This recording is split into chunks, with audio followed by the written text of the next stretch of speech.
ఆ ఊరి వాళ్ళు మీరు రాజగోపురాన్ని ముట్టుకోకూడదు అన్నప్పుడు వీళ్ళేం చేశారంటే వీళ్ళు గొడవ చేసి ఇది మా నాన్న కట్టించిన గోపురం కాబట్టి మేము ఏదైనా చేస్తామని చెప్పి వీళ్ళు బలవంతంగా గోపురాన్ని పడగొట్టేశారు. వీళ్ళు లోపలంతా తీసి తవ్వి చూశారు, ఏమీ దొరకలేదు. దాంతో ఇంక ఊరి వాళ్ళకి చాలా కోపం వచ్చి వీళ్ళని బాగా కొట్టడం మొదలెట్టారు, చావు కొట్టడం మొదలెట్టారు. ఇంతలో ఆయన వచ్చాడు, సరైన సమయానికి ఆయన వచ్చాడు. వచ్చి ఆపాడు. ఏం జరిగింది మొత్తం విషయం అంతా తెలుసుకున్నాడు. అప్పుడు ఆయనకే ఒకసారి ఆశ్చర్యం వేసింది. అదేమిటి నా స్నేహితుడు ఇలా రాసి పెట్టాడేమిటి, ఇలా రాశాడు, సరే రాశాడు, కానీ వెతికి చూస్తే మాత్రం దొరకలేదు. మా స్నేహితుడు ఆయన ఏం తెలివి తక్కువ వాడు కదా, ఇలా రాశాడంటే దీని వెనకాల ఏదో సూక్ష్మం ఉండాలి, కాబట్టి ఇక్కడ ఏదో విషయం ఉంది అని చెప్పి ఏమన్నాడు అని అంటే ఆ ఊరి వాళ్ళకి చెప్పాడు. ఈయన ఒక 2 రోజులు నాకు 2 రోజులు సమయం ఇవ్వండి, ఒకవేళ నేను ఎలాగైనా సరే ఆయన ఎందుకు రాశాడో ఒకసారి ఆలోచిస్తాను, దీని వెనకాల ఏదో కారణం ఉంటుంది, ఒకవేళ ఈ 2 రోజుల్లో కనుక నేను దాన్ని కనిపెట్టలేకపోతే నా చేతుల మీదుగా మళ్ళీ మొత్తం రాజగోపురాన్ని నేను కట్టించిస్తాను అని వాళ్ళందరికీ మాటిచ్చి ఆ గొడవను అక్కడికి ఆపించి ఆయన వెళ్ళాడు.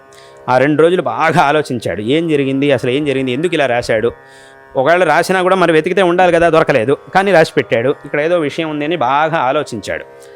ఆలోచించిన తర్వాత ఆయనకి తెలిసింది. తర్వాత వచ్చాడు, ఊరి వాళ్ళందరినీ పిలిచి అన్నాడు, ఇప్పుడు నేను చెప్పలేను, ఇంకొక 2 నెలలు సమయం కావాలి అని అన్నాడు. ఎందుకు అని అన్నారు. దాంట్లో ఒక సమయం రాశాడు, ఆ సమయం వచ్చేంత వరకు ఆగాలి అని అన్నాడు. సరే సమయం వచ్చింది. వచ్చిన తర్వాత ఏమైంది అని అంటే ఆ రాజగోపురం ఎక్కడైతే ఉండేదో అంటే దాని యొక్క ఆ నీడ, రాజగోపురం పొడుగ్గా ఉంటుంది కదా, దాని నీడ ఫలానా చోట పడుతుంది. అందులోనూ సూర్యుడు అటు ఇటు సంచరిస్తున్నప్పుడు ఈ దక్షిణాయనం ఉత్తరాయణంలో సూర్యుడి గతి అటు ఇటు మారుతూ ఉంటుంది. అప్పుడు ఆ నీడ కూడా అటు ఇటు మారుతుంది. ఆ ఫలానా మాసంలో ఫలానా రోజున ఆ రాజగోపురం యొక్క నీడ అనేది ఎక్కడైతే పడుతుందో అక్కడ తవ్వి చూడండి అని చెప్పాడు. అక్కడ తవ్వినప్పుడు అక్కడ బంగారం దొరికింది.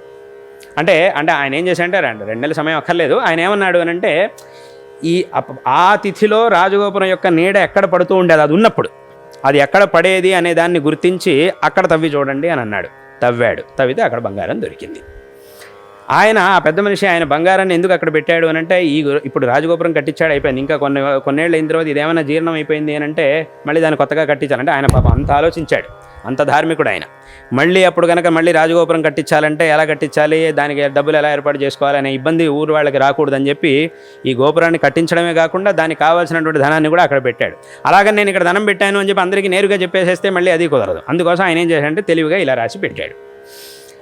మరి ఆ విషయం ఈ మిత్రుడికి ఎలా తెలుసు అని అంటే అప్పుడు ఆయన అన్నాడు, అందరూ అడిగారు మీకు ఎలా తెలుసండి ఈ విషయం అని అడిగారు. అప్పుడు ఈయన అన్నాడు, నేను వాడు మేమిద్దరం మిత్రులమే కదా, మేము ఈ రకంగా చాలా వ్యవహారాలు చేశాము, ఇలా వ్యవహారాలు చేస్తున్నప్పుడు ఆ ధనం ఏదైతే ఉంటుందో దాన్ని దాచిపెట్టుకోవడానికి ఇవన్నీ మా మార్గాలు.